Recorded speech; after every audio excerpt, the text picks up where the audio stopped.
Joining me to go through these stories is Andrew Eborn, who is barrister, broadcaster, futurist, and the president of Octopus TV. Andrew, good morning. Good morning, Rosie, and always the perfect start to any day. Oh, that's so kind.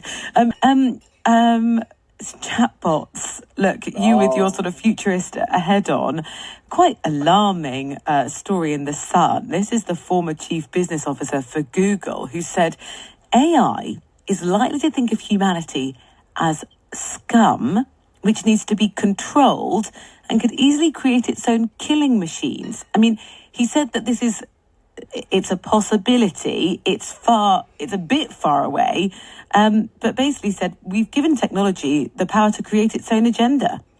No, absolutely. And every single day there's a story on artificial intelligence and chatbots and robotics. And as you know, I speak around the world on the subject and more platforms than Paddington. And what it basically is, Mo Gawat, that's the name of the chap, he's the former chief business officer for Google's moonshot R&D facility, Google X.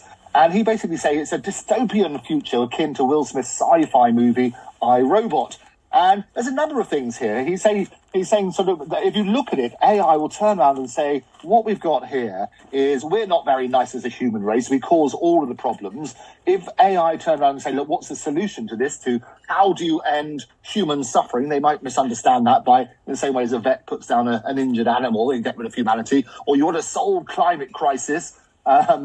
People sort of turn around, well, what causes climate crisis? It's humanity. So it's all about what's played out in movies and so on and so forth about the rise of the machine. But I often say it's a number of people, including Stephen Hawking, always say it's our greatest human achievement, but also our biggest existential threat. So we need to understand what the opportunities are, but also to turn around and make sure there are regulations in place, make sure that things like copyright are protected. And what he was basically saying, look, we're fake on social media, we're rude, we're angry, and we're lying on social media. So that's why AI might think we're scum. Final story, Andrew. And I have to say, it's not made me feel that great. Almost a little bit queasy. It's the front page of The Star. It is totally ridiculous. But they've looked at a survey. You just mentioned all those polls of 2,000 people, but one has been conducted ahead of International Tea Day to discover what we are dunking in our tea. And where you might expect a biscuit, a bourbon or a custard cream to be up there, it was. Some rather revolting things are being dunked in tea too. Absolute, the horror. This is the screaming out the headline. The horror of the sausage roll dunkers. I know, that is disgusting. It is. I'm with you on that one.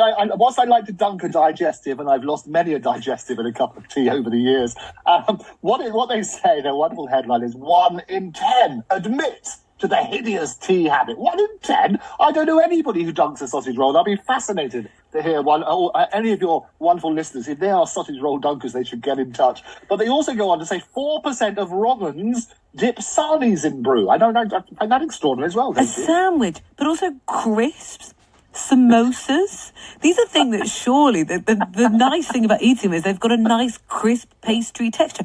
I mean, a sausage roll dipped in tea, all that flaky pastry, that is absolutely revolting.